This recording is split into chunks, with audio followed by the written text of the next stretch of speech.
నమస్తే. చీకటి కథలకు స్వాగతం. మీరు వినబోయేది నిజమో కాదో అని మీకు అనిపించవచ్చు, కానీ ఇవన్నీ ఎవరో ఒకరికి జరిగిన అనుభవాలు.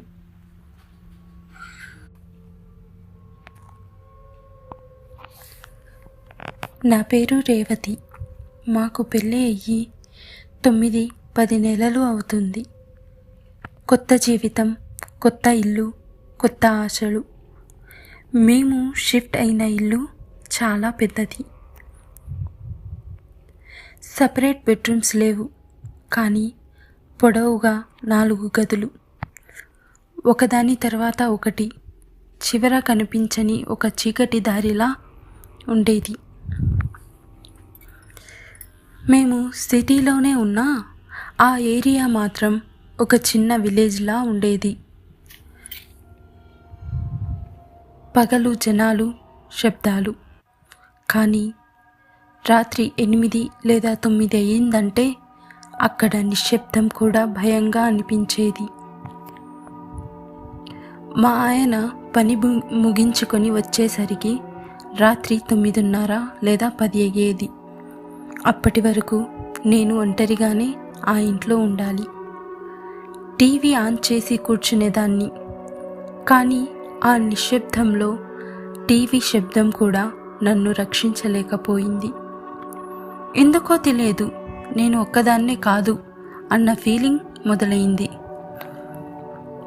వంటగదిలోకి వెళ్తే ఎవరో నన్ను వెనక నిలబడి ఉన్నట్టు,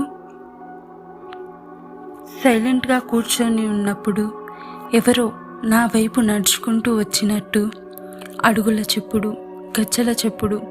తిరిగి చూస్తే ఎవరూ లేరు. ఒంటరిగా ఉండటం వల్లే ఇలా ఊహించుకున్నానేమో అని నాకు నేనే ధైర్యం చెప్పుకునేదాన్ని. కానీ ఆ ఇల్లు నన్ను వదలలేదు. ఒకరోజు రాత్రి 12:30 అయి ఉంటుంది. వాష్రూమ్కి వెళ్ళి తిరిగి వస్తుంటే అకస్మాత్తుగా కాలు జారి పడిపోయాను. అప్పుడు నన్నెవరో తోసినట్టు అనిపించింది. వెనక్కి తిరిగి చూశాను. ఎవరూ లేరు. ఆ రాత్రి నిద్రలో భయంకరమైన కల. ఎవరో నాపై కూర్చొని నా గొంతు నులిమేస్తున్నారు. ఊపిరి ఆడటం లేదు. చెయ్యి కాలు కదలడం లేదు. అరిచే గొంతు కూడా లేదు. భయం, భయం, భయం. అకస్మాత్తుగా మెలకువ వచ్చింది. పక్కనే మా ఆయన ప్రశాంతంగా నిద్రపోతున్నారు. కానీ నా మెడ నొప్పి, కాళ్ళు చేతులు నిర్జీవంగా ఉన్నట్టు అనిపించింది. ఇంకా భయంకరం ఏంటంటే నా పక్కన ఎవరో కూర్చొని ఉన్నట్టు ఫీలింగ్. కనిపించరు, కానీ ఉన్నారు. ఈ విషయాన్ని నేను చాలాసార్లు మా ఆయనకి చెప్పాను.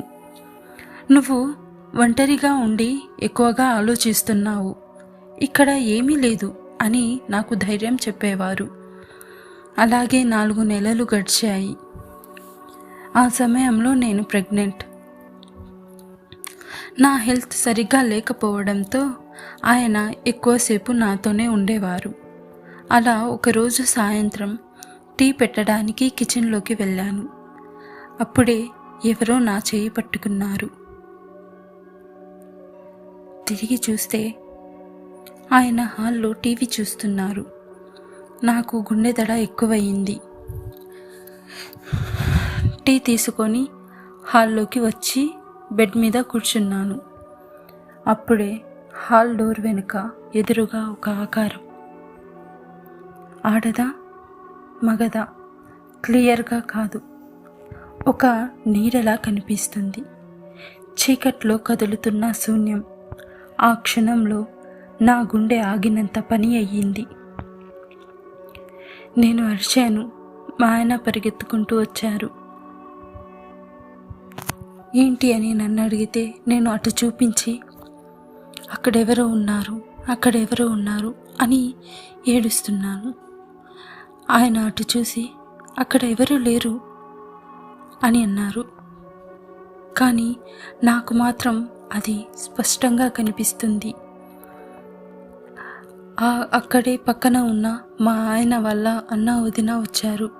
అందరూ చూశారు, కానీ నాకు తప్ప ఎవరికీ కనిపించడం లేదు. అప్పుడు నాకు అర్థమైంది, అది నన్నే ఎంచుకుంది. తర్వాత నేను ప్రెగ్నెంట్గా ఉండి అంత భయపడటం నా హెల్త్కి మంచిది కాదు అని మా ఆయన వాళ్ళందరూ నిర్ణయించుకొని 1 వారంలోనే కొత్త ఇల్లు చూసి అక్కడికి షిఫ్ట్ అయిపోయాం. ఆ రోజు నుంచి ఆ అడుగుల చెప్పుడు లేదు, ఆ గజ్జల శబ్దం లేదు, ఆ ఆకారం లేదు. నా హెల్త్ బాగుంది, నా మనసు ప్రశాంతంగా ఉంది. ఇప్పటికీ నాకు తెలియదు, ఆ ఇంట్లో నిజంగా నెగిటివ్ ఎనర్జీ ఉందా, లేదా అది నా మనసులో పుట్టిన హెల్యూసినేషనా. కానీ ఒకటి మాత్రం నిజం, కొన్ని ఇళ్ళు ఖాళీగానే కనిపిస్తాయి, కానీ దాని లోపల మన కోసం ఎవరో ఎదురు చూస్తుంటారు.